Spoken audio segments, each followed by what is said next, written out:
Hello everyone, नमस्कार सभी को। आप सभी का वेलकम है। और एक छोटी सी वीडियो में काफ़ी इंपॉर्टेंट वोकेबलरी में OWS जिसे ओवन वर्ड सब्स्टिट्यूशन भी कहते हैं, दैट इज़ वेरी इंपॉर्टेंट है। अभी भी आई है ये एसएससी में कई एक बार प्रश्न ये स्लाइड से पूछा गया है, ठीक है ना।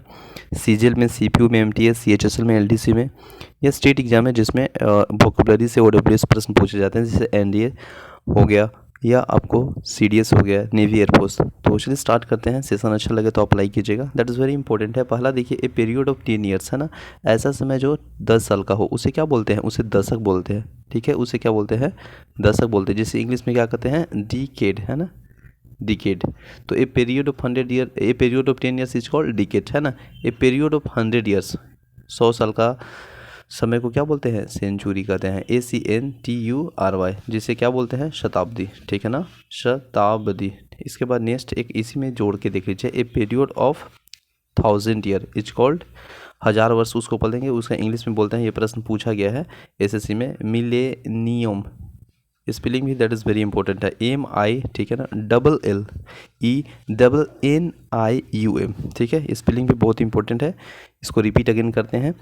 ए पीरियड ऑफ 10 ईयर्स उसको बोलते हैं decade. A period of 100 years उसको क्या बोलते हैं? Century. A period of 1000 years is called millennium, ठीक है। नेक्स्ट है custom of having many wifes या husband at a same time. Same time पे एक ही समय में कस्टम रखने की जो प्रथा है, पति हस्बैंड, उसको क्या बोलते हैं? तो अगर कहेगा कि एक custom of having many wife, तो उसको बोलते हैं हम लोग, वाइफ अगर कहेगा तो उसको बोलते हैं पोलियोगेमी, ठीक है। हस्बैंड अगर सेम टाइम बोलेगा तो उसको बोलते हैं पोलियंड्री, ठीक है, यानी बहुपत्नी और बहुपति प्रथा, ठीक है। नेक्स्ट है वन हु नो 2 लैंग्वेज, ऐसा व्यक्ति जो 2 लैंग्वेज, 2 लैंग्वेज को जानता हो, उसे बोलते हैं बाइलिंगुअल। क्या बोलते हैं?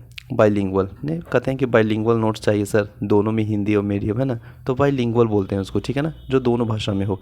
और एक होता है one who know many language, वैसा व्यक्ति जो बहुत सारे लैंग्वेज को जानता हो, बहुत सारा लैंग्वेज को ज्ञानी हो, उसे बोलते हैं पोलियोगोट। क्या बोलते हैं?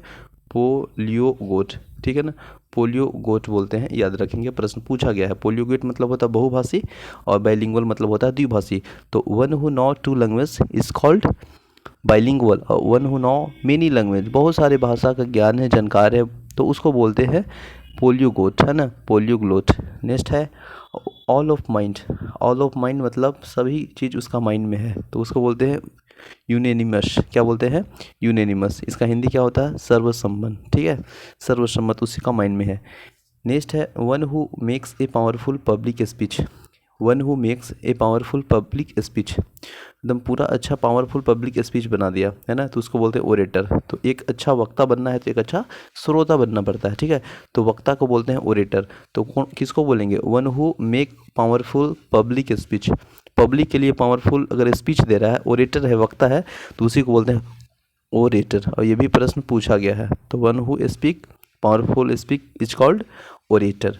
ओरेटर मतलब वक्ता। नेक्स्ट है one who is not easily pleased by anything, जिसे आसानी से प्लीज नहीं किया जा सकता है किसी भी माध्यम से, उसे बोलते हैं फास्टिडियस। क्या बोलते हैं?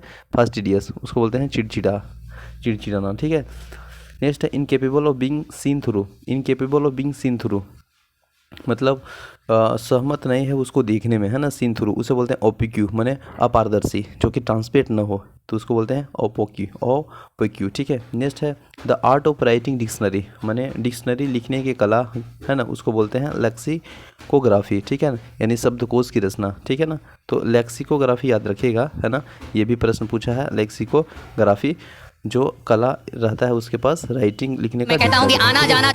इसके बाद नेक्स्ट प्रश्न है, नीचे देख लेते हैं, सम इंपॉर्टेंट कुछ वर्ड है, जैसे कंपाउंड प्रीपोजिशन है, बाय डिंट ऑफ तो के बल पर होता है, बाय फोर्स ऑफ के बल पर होता है, बाय वांट ऑफ के आभार में, और ऑन द बिहेव ऑफ के बदले में, ठीक है। कुछ वर्ड मीनिंग है, जो कि टू सीप मतलब होता है चुस्की लगाकर पीना, टू यवन मतलब होता है जमाई लेना, टू हिकअप मतलब होता है हिंचकी लेना, और टू बर्न मतलब होता है ढकार लेना। इसके बाद टू स्नीज मतलब होता है सूंघना, टू स्नीज SNEEJD मतलब होता है छींकना, टू इसको स्नोर मतलब होता है खराटा लेना, और टू एटोन मतलब होता है प्रायश्चित करना, ठीक है ना, और टू अकोस्ट मतलब होता है टोकना। तो आई होप से मिलते हैं नेक्स्ट वीडियो में। जय हिंद।